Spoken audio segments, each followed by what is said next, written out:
हां. आज आम्ही फलटण शहरामध्ये आलेलो आहोत. पत्रकार बांधवांशी संवाद साधत आहोत.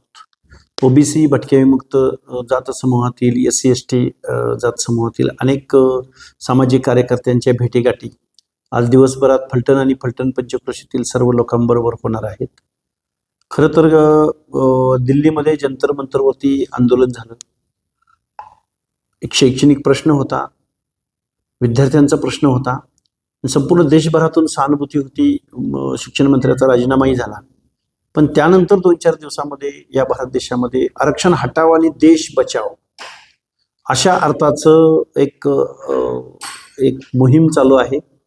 खऱ्या अर्थानं ही मोहीम देशाच्या SC ST OBCच्या लोकांना त्यांच्या हक्क अधिकारांना खरं तर डावलणारी आहे. देश विरोधी कृत्य आहे. भारताच्या संविधानानं या देशभरामध्ये शेकडो वर्षाच्या कालावधीमध्ये ज्या लोकांना इथल्या व्यवस्थेमध्ये हीन दर्जाची वागणूक दिली, ज्यांच्याकडून सेवा करून घेतली, ज्या लोकांना इथल्या व्यवस्थेमध्ये निर्णय प्रक्रियेमध्ये सामील होता आलं नाही, ज्या लोकांना गुलामीची वागणूक मिळाली, अशा सर्व लोकांना इथल्या निर्णय प्रक्रियेमध्ये लोकशाहीमध्ये मान सन्मानाची वागणूक द्यावी, निर्णय प्रक्रियेमध्ये घ्यावं, त्यांनाही माणूस म्हणून जगता यावं या दृष्टिकोनातून पॉझिटिव्ह डिस्क्रिमिनेशन म्हणजे सकारात्मक भेदभावाची भावना स्वीकारून या देशामध्ये आरक्षणाचं धोरण जाहीर केलं. आता काही मंडळी सोशल मीडियावरती पार्ट्या बनवणारी, सोशल मीडियावरती ट्रेंडिंगला विषय घेणाऱ्या सर्व लोकांना म्हणजेच तरुण वर्गाला, युवक वर्गाला, विद्यार्थ्यांना आमचं सांगणं आहे, आरक्षण असं हटणार नाही जोपर्यंत या भारतवर्षामध्ये सर्व नागरिकांना आपण या देशाचे नागरिक आहोत समानतेची वागणूक मिळणार नाही. त्या जातीमध्ये जन्माला आला म्हणून त्याला हीन दर्जाची वागणूक मिळणार नाही. तुम्ही मला एक सांगा, शहरामधला एखादा मुलगा कॉन्व्हेंटच्या स्कूलमध्ये शिकतो, त्याचवेळी शेतकऱ्याचा मुलगा डोंगराच्या कुशीला एखाद्या एकशिक्षकी शाळेमध्ये शिकतो, तर तुम्ही समान नागरिक कायदा किंवा आरक्षण हटावं असं कसं म्हणू शकता? तो शेतकऱ्याचा मुलगा, तो भटक्या विमुक्त जाती जमातीचा मुलगा, तो बलुत्याचा मुलगा, तो आदिवासी समाजाचा मुलगा शहरामध्ये एका कॉन्व्हेंट स्कूलमध्ये शिकणाऱ्या मुलाच्या स्पर्धेमध्ये कसा येऊ शकतो? त्यामुळं या देशभरामध्ये वेगवेगळे भौगोलिक प्रदेश, वेगवेगळ्या जाती, वेगवेगळ्या आदिवासी जमाती, या सगळ्या लोकांचं भौगोलिक क्षेत्र वेगळं आहे. त्या जातीमध्ये जन्माला आल्या कारणानं त्याची सामाजिक प्रत इथल्या व्यवस्थेनं चातुर्वर्ण्य सिस्टीम दिलेली आहे. आणि संविधानानं आपल्या प्रियम्बलमध्येच, घटनेच्या मूलभूत तत्वामध्येच असं म्हटलंय की सामाजिक न्यायासह समता प्रस्थापित करायची आहे. जोपर्यंत सोशल जस्टिस या शोषित, वंचित, प्रतारित, दलित, पीडित लोकांना मिळणार नाही, तोपर्यंत आरक्षणाची पॉलिसी, आरक्षणाचं धोरण रद्द होणार नाही. तोपर्यंत 9व्या शेड्यूलला तुम्हाला हात लावता येणार नाही. 9व्या परिशिष्टाला हात लावायचं तर 2/3 बहुमत तर तुम्हाला लागेलच, पण देशभरामधल्या जवळजवळ सर्व राज्यांची सहमती, बहुमतानं सहमती लागेल. त्यामुळं कोणीही माईचा लाल या रिझर्वेशनाच्या धोरणाला हात लावू शकत नाही.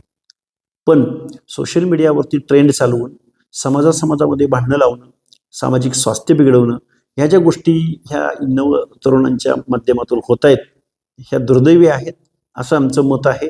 आम्ही ओबीसी आंदोलक आहोत. आम्ही भटक्या विमुक्त जाती जमातीच्या प्रश्नावरती काम करणारे आंदोलक आहोत. आम्ही महाराष्ट्रभरामध्ये आम्ही लोकांना जागृत करत आहोत, लोकांना संघटित करत आहोत. हे शासन आपल्याला कशा पद्धतीनं आपल्या मागण्यांना वाटाण्याची अक्षता लावतंय, इथले आमदार खासदार आपल्या प्रश्नावर बोलत नाहीत. कालचं पावसाळी अधिवेशन झालं. या अधिवेशनामध्ये ओबीसींच्या प्रश्नावरती, भटक्यांच्या प्रश्नावरती 1 मिनिटाची सुद्धा चर्चा झाली नाही. एकाही आमदारानं एक साधी लक्षवेधी आणली नाही. मग अर्धी लोकसंख्या असणाऱ्या या महाराष्ट्रामधल्या ओबीसी VJNTच्या प्रश्नावर जर इथल्या आमदारांना, इथल्या मंत्र्यांना, वेगवेगळ्या विरोधी पक्षांना जर इंटरेस्ट नसेल, तर ओबीसी बांधवांनी सुद्धा पुढे येऊन विचार केला पाहिजे आणि आपल्या हक्क अधिकाराची लढाई लढली पाहिजे. या भावनेतून आम्ही महाराष्ट्रभरामध्ये सर्व ओबीसींना जागृत करतोय, वेगवेगळ्या भागामध्ये जातोय, संवाद साधतोय, छोट्या मोठ्या सभा घेतोय आणि त्याच हेतून आम्ही आज फलटण तालुक्यामध्ये आलेलो आहोत. वेगवेगळ्या बांधवांच्या सभा बैठका घेत आहोत. हे झालं प्रास्ताविक. सर, आपण आरक्षणाबद्दल बोलत असताना आता शाळा कॉलेजची आता सगळी प्रक्रिया सुरू होत आहे. जाती टाकले असतील नगरपालिकेत याच्या माध्यमातून देखील अनेक विद्यार्थ्यांच्या अडचणी होत आहेत याबाबत आपल्याला हे बघा, एक शिक्षकी शाळा जवळजवळ महाराष्ट्रातल्या बंद पडलेल्या आहेत. सरकारी शाळा बंद पडत आहेत आणि खाजगी शाळा सुरू होत आहेत. आणि खाजगी शिक्षण संस्था चालकाकडून शेतकऱ्यांची, सर्वसामान्य माणसांची पिळवणूक होत आहे. कारण त्यांना कायदे कानून नाहीये, तिथं रोस्टर पाळला जात नाही, तिथं शिक्षक क्वालिफाईड का अनक्वालिफाईड हे बघितलं जात नाही. क्वालिफाईड असलाच तर त्याला वेतन वेळेच्या वेळेवर मिळत नाही. आणि दुसऱ्या बाजूला सरकारी शाळा बंद पडत आहेत. कितीतरी मोठा म्हणजे 30-35 हजार मुली महाराष्ट्रातल्या शाळाबाह्य झालेल्या आहेत. त्यांना 4थी-5वी मधून शाळा सोडावी लागलेली आहे. आम्ही महाराष्ट्र शासनाचा निषेध व्यक्त करतो. इव्हन आम्ही ह्याच्याही पलीकडे जाऊन आम्ही महाराष्ट्राच्या शिक्षण मंत्र्यांनी राजीनामा दिला पाहिजे अशी एक मुवमेंट आम्ही महाराष्ट्रामध्ये सुरू करत आहोत. कारण महाराष्ट्रातल्या शाळा बंद पडत असताना शिक्षण मंत्र्यांचा नक्की रोल काय? शिक्षण मंत्री हे शिक्षण वाढवण्यासाठी, सर्वसामान्य माणसांचा हायर एज्युकेशन मधला टक्का वाढवण्यासाठी त्या शिक्षण मंत्र्यांना काम करायला हवं. पण शिक्षण मंत्र्यांच्या या ज्या शाळा बंद पडत आहेत, 1 शिक्षकी 2 शिक्षकी शाळा तर कधीच त्यांनी बंद केलेल्या आहेत. नवीन शिक्षकाची भरती केली जात नाही. भरती करायच्या TET परीक्षेमध्ये घोटाळा होत असेल, म्हणजे शिक्षण व्यवस्थेच्या बाबतीमध्ये जर असं घडत असेल तर या सर्व गोष्टींची जबाबदारी स्वीकारून शिक्षण मंत्र्यांनी राजीनामा दिला पाहिजे. अशा पद्धतीची भूमिका आम्ही इथून पुढच्या कालावधीमध्ये महाराष्ट्रामध्ये राबवणार आहोत. पाठीमागच्या काळात राज्य सरकारनं सांगितलं की पहिलीपासून जिल्हा परिषद शाळेत CBSE पॅटर्न राबवू, मात्र आता अद्यापपर्यंत तो पॅटर्न राबवला नाही आणि त्या दर्जाचे शिक्षण देखील बदलले. हे बघा, हे शासन मुलींना मोफत शिक्षण देणार होतं. हे शासन इथं CBSE पॅटर्नवर शिक्षण देणार होतं. हे शासन उच्च दर्जाचं शिक्षण, समान शिक्षण द्यायचं यांचं धोरण आहे. पण शासन आता ज्या नागरिकाचा पाया प्रायमरी म्हणजे प्राथमिक आणि पूर्व प्राथमिक शाळांमध्ये घडला जातो, ते सेक्टर जवळजवळ गव्हर्नमेंटनं खाजगी शिक्षण संस्थांच्या ताब्यात देऊन टाकलेलं आहे. त्यामुळं या सरकारचा निषेध करावा तेवढा कमी आहे. आणि शिक्षण मंत्र्यांनी या गोष्टीची जबाबदारी स्वीकारून राजीनामा दिला पाहिजे. कारण तुम्ही दिलेल्या घोषणा तुम्ही कधीही प्रत्यक्षात आणलेल्या नाहीत. उलट तुमच्या बोटचेपी धोरणामुळं आणि तुमच्या खाऊच्या धोरणामुळं आज शाळा बंद पडलेल्या आहेत आणि सर्वसामान्यांचे मुलं शाळाबाह्य झालेले आहेत. हे खूप दुर्दैव आहे. आम्ही ग्रामीण भागामध्ये फिरतो, आम्ही वाड्या वस्त्या तांड्यावरती फिरतो. आज 5वी-6वीच्या पुढे मुली शिकू शकत नाहीत आणि 9वी, 10वी, 11वीच्या पुढे मुलं शिकू शकत नाहीत. हायर एज्युकेशन तर मग अजून दूरची गोष्ट आहे. म्हणजे शिक्षण तुमचं तुम्ही घ्या, शिक्षणाचं आमचं काही देणं घेणं नाही, असं इथल्या लोकनियुक्त सरकारची भावना आहे असं आम्हाला वाटतं. नीट शिक्षक TET परीक्षा अंतर्गत काय अवसर निर्माता या विभागाची देखील प्रश्नपत्रिका फुटल्याच्या आमदार काही आमदारांनी सांगितल्याबद्दल. हे बघा, जेवढ्या ऑनलाईन परीक्षा होत आहेत त्या ऑफलाईन घेण्यात याव्यात अशी आमची मागणी असेल. कारण ऑनलाईन परीक्षा ज्या होतात त्या ऑनलाईन परीक्षामध्ये नक्की काय घोटाळे होतात ना परीक्षार्थीला माहीत असतं ना त्याच्या पालकांना माहीत असतं. त्यामुळे ऑनलाईन परीक्षा ह्या ऑफलाईनच घेण्यात याव्यात. आणि जर परीक्षाच जर फ्रॉड पद्धतीनं, भ्रष्टाचारी पद्धतीनं होत असतील तर मग एक दिवस इथला तरुण बेरोजगार एकदा तुमच्यावर जर धावून आला तर मग तुम्हाला पळता भुई थोडी होईल, एवढं मी तुम्हाला जबाबदारीने सांगेन. अनेक ठिकाणी DCC बँकांच्या भरती निकाल जाहीर होत आहेत. भरती मॅनेजर असं म्हटलं जातं. हे बघा, भरती महाराष्ट्रातल्या 10 आउटसोर्सिंग कंपन्यांच्या माध्यमातून महाराष्ट्रातल्या सगळ्या नोकऱ्या ह्या लाडसारख्या, गायकवाडांसारख्या कंपन्यांकडे गेलेल्या आहेत. त्यामुळं आता महाराष्ट्रातल्या बेरोजगार तरुणांनी, एज्युकेटेड तरुणांनी, क्वालिफाईड तरुणांनी, जो लॉयर आहे, जो नेटसेट परीक्षा पास आहे, जो TET परीक्षा पास आहे, जो इंजिनियर डॉक्टर आहे, त्यांनी शासकीय नोकऱ्यांची अपेक्षा धरू नये. SC-ST बांधवांनी एकमेकांमध्ये आरक्षणावरनं भांडू नये. कारण तुमचं आरक्षण संपलेलं आहे, तुमच्या नोकऱ्या संपलेल्या आहेत, त्या आता खाजगी कंपन्यांना गेलेल्या आहेत.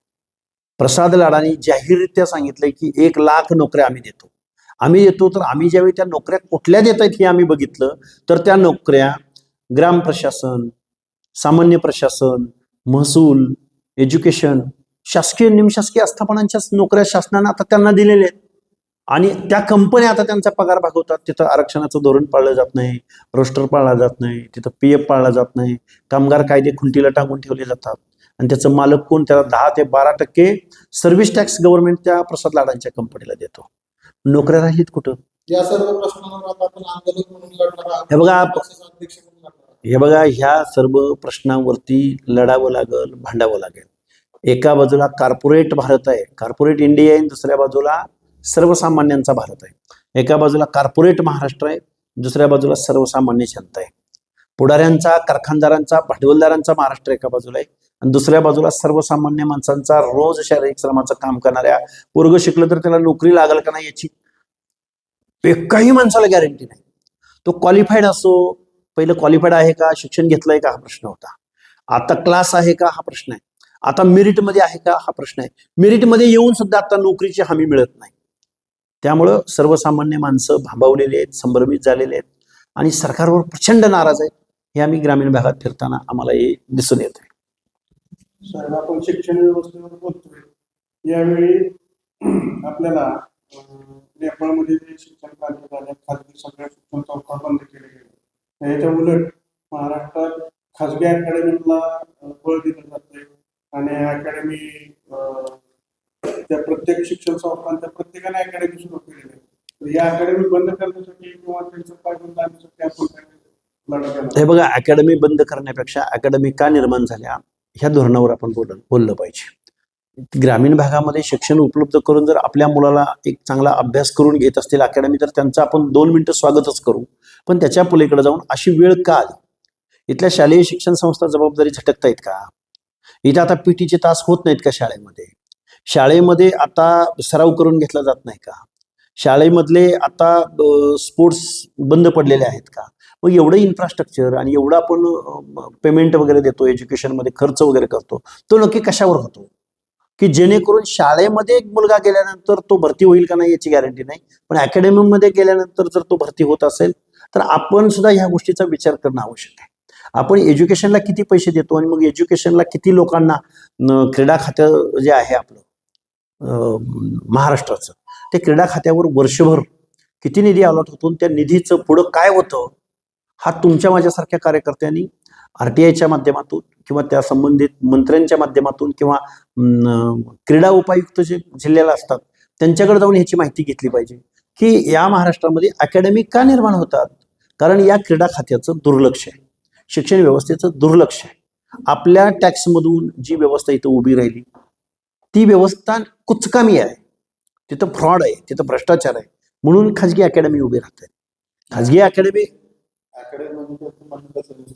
शिक्षण नाही तर आता शिक्षण 8वी पासून 12वी शिक्षण ते सांगतोय तुम्हाला की इथल्या महाराष्ट्र शासनानं शासकीय शिक्षणाकडून मधून अंग काढून हात वर करायचं धोरण घेतलेलं आहे.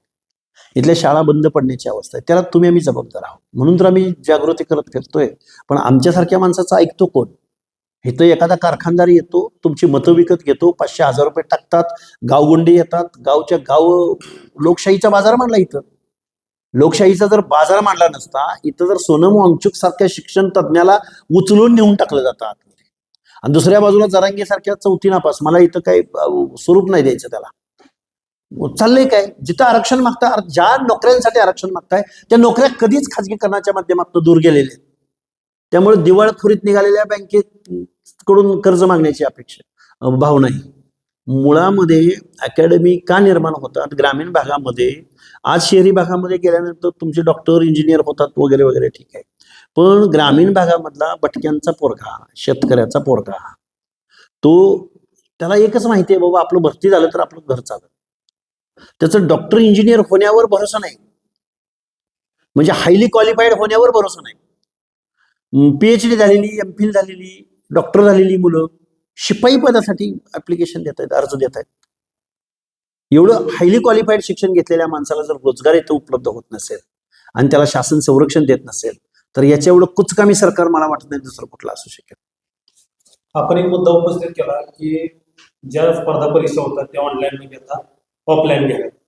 तसाच अनुषंगाने प्रश्न आहे की जे आपण लोकसभेला, विधानसभेला किंवा अन्य निवडणुका होतात ते बॅलेट पेपरवर घेतलं जातं. निश्चित. हे बघा, जर या हे बघा, लोकशाहीमध्ये जर लोकांची भावना असेल की या मतपेटीमध्ये काहीतरी घोटाळा आहे, चाललंय कोणासाठी? लोकांसाठी. लोकांची मागणी असेल तर निवडणूक आयोगाला अडचण काय? बॅलेटवर घ्याव्यात ना. जगातल्या प्रगत देशामध्ये बॅलेटमध्ये निवडणुका घेतल्या जातात. मग भारतामध्ये का होऊ शकत नाही? थोडा वेळ लागेल, महिनाभर प्रोसेस चालेल, 5 टप्प्यामध्ये निवडणुका घ्याव्या लागतील, मोजायला थोडा वेळ लागेल, त्याला पण मत मोजणीला वेगळं काहीतरी अजून आपल्याला अनालिसिस करता येईल. जर इलेक्ट्रॉनिक मशीन ईव्हीएम जर इथल्या जनतेची शंका असेल तर निवडणूक आयोगाने याच्यावरती विचार करावा. आपण शिक्षण व्यवस्थेत भारताच्या किंवा भारताच्या पहिला बदल काय केला? शिक्षण व्यवस्थेमध्ये इथं आम्हाला भाषण नको आहे, आम्हाला मोफत राशन सुद्धा नको आहे. आम्हाला भारतातल्या सर्वसामान्य भटक्या, दीनदलित, आदिवासी, शेतकरी लोकांच्या मुलांना दर्जेदार समान शिक्षण द्या. कलेक्टरचा मुलगा ज्या शाळेत शिकतो त्याला जो सिलेबस शिकवला जातो, त्याला पहिलीला जो अभ्यासक्रम असतो, 5वीला जो असतो आणि 12वीला जो असतो तोच अभ्यासक्रम आणि तेच शिक्षण देण्याची देणारी व्यवस्था देशभरामध्ये. समान शिक्षण, समान संधी. आरक्षण सुद्धा आम्हाला नको. खूप जबाबदारीने बोलतोय मी. एज्युकेशन मधलं आरक्षण आमचं रद्द करा.